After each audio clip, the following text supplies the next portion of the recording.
awake dhewe jek ndek wong tuwa sing jek urip nggo diapiki wong tuane. Kaya dene awake dhewe memperlakukan wong sing jek urip.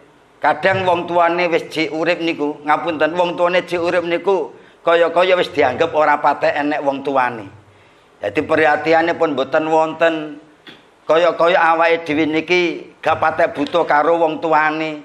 Lah niki kok sampai awake dhewe ngoten niku memperlakukan wong tuane sing jek urip kaya dhewe awake dhewe memperlakukan wong tuane wis mati.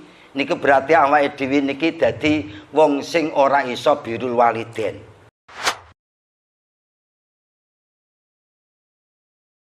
Assalamualaikum warahmatullahi wabarakatuh.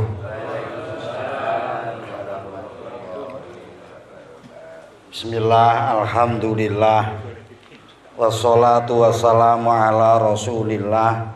La haula wa la quwata illa billahil aliyyil azim. Amma ba'd. Hadratal kiram, panjenenganipun Romo Kiai Haji Ahmad Badrus Sholih, pengasuh pesantren Al Huda Munggah Ploso Nganjuk, ingkang tansah kula hormati ugi panjenenganipun Agus Izam Sofral Jamil, ugi pengasuh pondok pesantren Al Huda Munggah Ploso Nganjuk, Bapak nyoto keluarga minangkani Sohibul Bait, ugi para rawuh, para jamaah, para pilengga sedaya ingkang sedaya muga dimulyakne karo Allah Subhanahu wa taala. Monggo sareng-sareng kala dherekne muji syukur dhateng ngersanipun Allah kanthi ucapan alhamdulillahi rabbil alamin.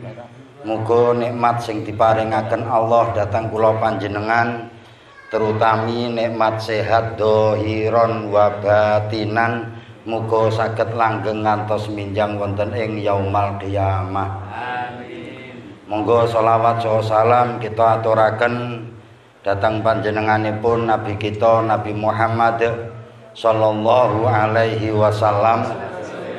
Muga minjang wonten ing yaumal akhir kula panjenengan sedaya pikantuk syafaatipun. Para bapak, para pilenggah, monggo kita sareng-sareng niat taqarrub, niat marek dhateng ngersanipun Allah, netepi kewajiban kula panjenengan sing ora kena ditinggal. Inggih punika ngaji utawi thalabul ilmi.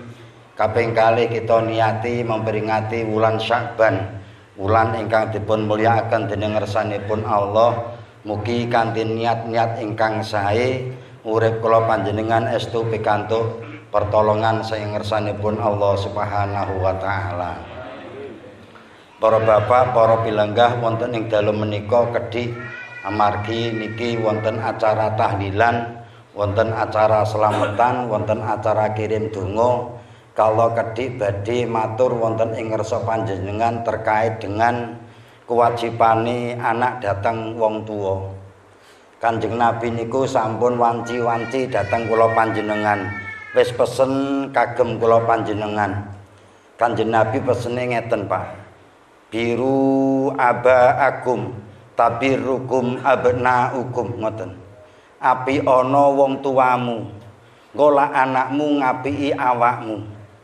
Kula panjenengan karo Kanjeng Nabi dikengken diutus dadi bocah sing iso ngapiki wong tuwek.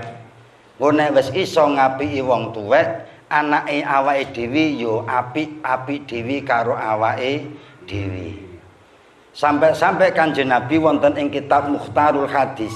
Nah jenengan buka kitab Mukhtarul Hadis niku dawuhne tarkul du'a lil walidaini yudhayikul ais. Tarkul du'a lil walidaini yudhayikul ais. Sapa wonge sing tinggal ndonga dhateng wong tuane, mboten nate ndongakne wong tuane, niki kalih Gusti Allah ditakdir dadi wong sing rupek uripe.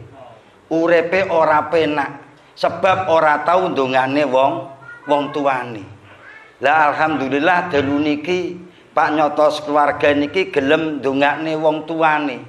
Wong-wong sing wis sedo niku didongakne Sebab nek awake dhewe kok gak tau ndongakne wong sing wis sedo utawa ora tau ndongakne wong tuane, maka uripe awake dhewe niki dadi urip sing gak kepenak. Ya mungkin kangge pepiling kagem kula panjenengan sedaya, mbok menawa uripe awake dhewe ora penak, mungkin mawon awake dhewe kurang nek ndongakne dhateng wong tuane. Mulane Allah Subhanahu wa taala dhateng Quran niku keras. Allah datang Quran niku ndawuhne wa qadha rabbuka alla ta'budu illa iyyah wa bil walidaini ihsana. Allah wis mesti supaya awakmu kabeh iki ora nyembah kecuali saliyane Gusti Allah lan kanggene wong tuwek awakmu duwe kewajiban bagusi. Awake dhewe jek ndek wong tuwek sing jek urip nggo diapiki wong tuane. Kaya dene awake dhewe memperlakukan wong sing jek urip. Kadang wong tuane wis jek urip niku, ngapunten, wong tuane jek urip niku kaya-kaya wis dianggap ora patek enek wong tuane. Jadi perhatiane pun mboten wonten. Kaya-kaya awake dhewe niki gak patek butuh karo wong tuane. Lah niki kok sampe awake dhewe ngoten niku memperlakukan wong tuane sing jek urip kaya dhewe awake dhewe memperlakukan wong tuane wis mati. Niku berarti awake dhewe niki dadi wong sing ora iso birrul waliden. Saniki pun mulai kathah wong gak patek apik karo wong tuane niku kathah. Iso apik karo wong liya tapi ra patek iso apik karo wong tuane. Iso apik karo wong kono tapi gak patek iso apik karo wong tuane. Sing didhisikne wong tuane, Pak. Lajengipun Kanjeng Nabi dawuhaken wonten ing kitab niki, ma min abdin razaqahullahu malan. Kalau sampai apal dalil niki. Ma min abdin razaqahullahu malan. Ora enek kawula sing diparingi rezeki karo Gusti Allah berupa bondo. Terus summa barol waliden, lalu dhek iso dadi wong sing birrul waliden, apik karo wong tuane.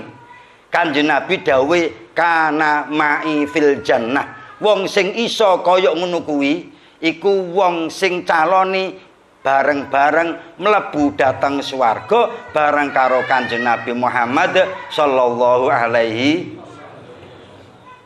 Hati-hati karo wong tuane. Awake dhewe wis diparingi bondo donya akeh, kadang-kadang lali karo wong tuwa.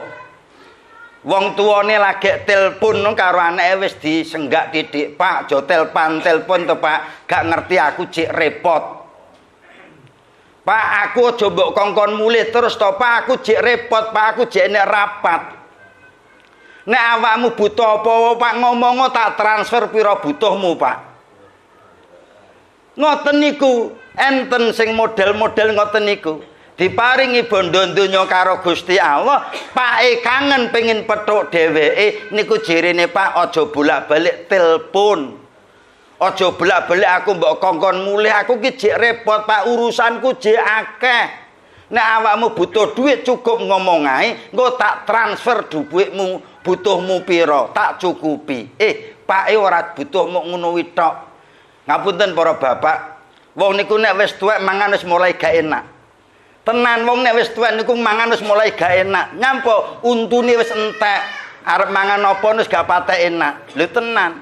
Lah kok mbok kei dhuwit kok tuku maem lho, mangan wis gak patek enak kok. Butuhe duduk niku. Ngoten lho. Butuhe cethuk anake ben ayem atine ngono-ngono kaya anake peduli karo dheweke senajan gak dikai apa-apa, luwih marem dibanding mbok transfer tapi dhek gak tau mbok petuki. Naudzubillah ming dalik. Ma min abdin razaqallahu malan summa barol walidain kana ma'i fil jannah. Maka wong sing model ngoten niku bagi sareng-sareng mlebu wonten ing surgane Allah sareng kalih Kanjeng Nabi. Sahabat takok para bapak, fa illam yakun walidain. Jeneng Nabi lha nek wis gak duwe wong tuwa loro, fa illam yakun walidain fid dunya, nek wis gak duwe wong tuwa loro nang donya terus piye Kanjeng Nabi?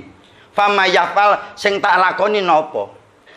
Dadi nek nglakokne wong tuwa sing jek urip jenengan lakokne kaya wong sing jek urip, Pak. Aja mbok lakoni wong sing kaya wong sing wis gak urip.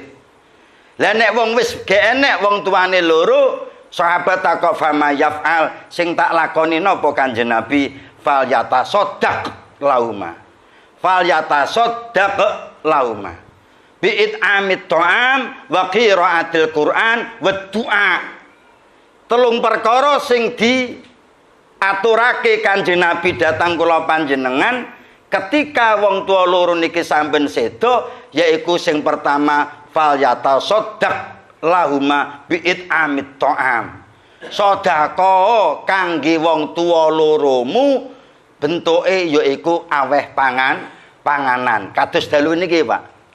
Niki bentuk birrul walidain para putra wayah ingkang sampun sedo aweh sedekah bentuke panganan digekne para tamu sedaya, digekne para jamaah.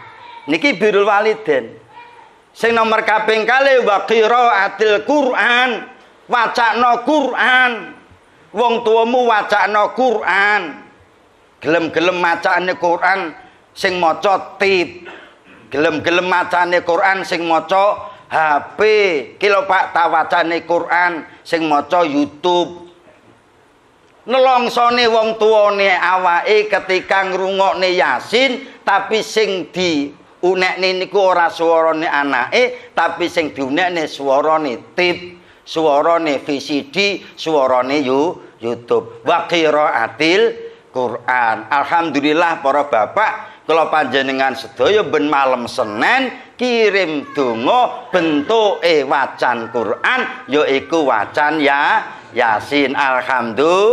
Alhamdulillah kula jenengan ben Senin Pak, ben Senin malam Senin maca Yasin, pimpin Pak C, Pak Kadi, Pak Supar, Gus Falek, Kaji Aziz. Dipimpin maca kabeh wacan Quran, dihadiani kangge sapa? Kangge wong tuwa sing wis gek enek. Lah sing gak iso maca Yasin piye Pak? Ya ngrungokno tok ae, melok batur karo wong sing maca Yasin, insyaallah padha tekane nang wong tuane awake dhewe. Niki Pak, siji gelem sedekah, bentuke aweh panganan kangge wong sing wis sedo. Nomor kaping kalih wa qiraatil Qur'an, wacana Al-Qur'an. Yasin Pak sing diwaca ben malam Senin. Nggo sing dereng melok monggo kula aturi melok. Niki sifate umum, mboten khusus, mboten. Niki sifate umum, mboten sah gadah perkawis aku gung iso maca Yasin gak apa-apa, pokoke melu. Aku gung salat penuh 5 waktu gak apa-apa, pokoke melu. Pokoke melu wae, wis to melu wae. Tengok-tengok nang kene nggo Pak Cip utawa Pak Supar, Pak Kadi pas ndonga niku jenengan ya melok ngangkat tangane ya melu amin ngono tok ae wis cukup. Waya salat nggih ya melok salat, waya makhlul qiyam Pak Dul ya melok makhlul qiyame Pak Dul pun cukup. Sing terakhir berdoa ndongakne wong tuane kula panjenengan sedaya. Wong wis mati wis ora butuh apa-apa Pak. Kula jenengan ayo diangen-angen besok awake dhewe mati wis ora butuh apa-apa. Niki wingi lho kula pas ngaji teng nika ngaji teng mboten nika crita Abu Yazid teng Kaji Andi nika lho. Nggih ta? Nika jenengan angen-angen. Didongakne Pak wong tuane loro Pak. Nek wis mati wong mati ra butuh apa-apa, butuhe mung donga. Muga-muga sing mati sing sedo diparingi padang jembar kubur. Diparingi selamat sangka siksa kubur tuwin siksa neraka di aku dadi umat Kanjeng Nabi Muhammad sallallahu alaihi. Wis ngono tok bute wong mati Pak. Nggih mugi-mugi niki ngajine pun cekap dadi ngajine birrul walidain mawon.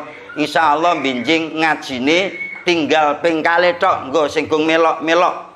Tinggal ping kalih menjelang Ramadan sing minggu ngajeng dateng Masjid Baitul Islah Perumnas Candirejo, sing kaping terakhir menjelang puasa datang daleme kaji eko pun kalih bakdo niku mengke awake dhewe poso bakdo poso Syawalan halal bihalal. Santri-santri malam Senin wajib sowan Mbah Yai mulane sing pertama pertemuan pertama bakdo Syawal niku dateng pondok pesantren Al-Huda munggah ploso Nganjuk ngirus mbok menawa sungkan sowan nang kiai, sungkan sowan nang Gus Izam, langsung ae sok ben pas pertama Syawal kita halal bihalal sareng-sareng ngiras-ngirus niate sowan dateng kiai, insyaallah mengke dimulai malih bakda poso Syawal mangke wonten ing Pondok Pesantren Al Huda Mungka Ploso Nganjuk. Muga-muga entek barokah Pak nggih. Muga-muga enek faedahe akhire kula panjenengan diparingi piyantun ingkang istiqomah ibadah dhateng ngersanipun Allah Subhanahu wa taala. Sawanci-wanci kundur muga-muga kundur kanthi kawontenan husnul khotimah. Amin ya rabbal alamin. Assalamualaikum warahmatullahi wabarakatuh.